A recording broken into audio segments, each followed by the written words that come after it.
ইখতিয়ার উদ্দিন বখতিয়ার খলজির কাছে লক্ষণ সেনের পরাজয় হয় কোন সালে? 1204 সালে।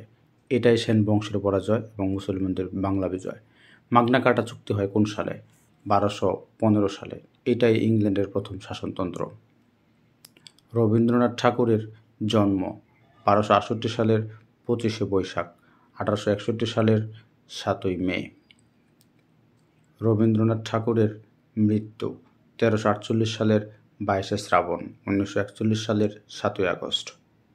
ষাট গম্বুজ মসজিদ প্রতিষ্ঠিত হয় কোন সালে? 1459 সালে। কলম্বাস আমেরিকা আবিষ্কার করেন কোন সালে? 1492 সালে। ভাস্কো দা গামা ভারতবর্ষে আসার জলপথ আবিষ্কার করেন কোন সালে? 1498 সালে। ইউরোপীয় বণিকদের মধ্যে প্রথম বাংলায় এসেছিলেন কারা? পর্তুগিজরা, 1516 সালে। পানিপথের প্রথম যুদ্ধ 1526 সালে হয়েছিল।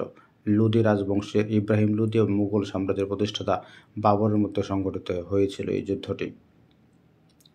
পানিপথের দ্বিতীয় যুদ্ধ সংঘটিত হয়েছিল 1556 সালে। মুঘল সম্রাট আকবর ও হেমচন্দ্র বিক্রমাদিত্যের সঙ্গে হয়েছিল যুদ্ধটি। মুঘল সম্রাট আকবর জয়লাভ করেছিল।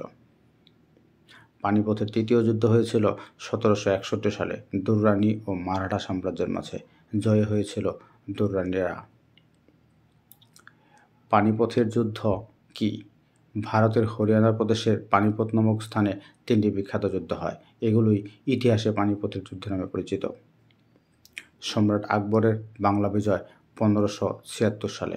ইস্ট ইন্ডিয়া কোম্পানি গঠিত হয় 1600 সালে।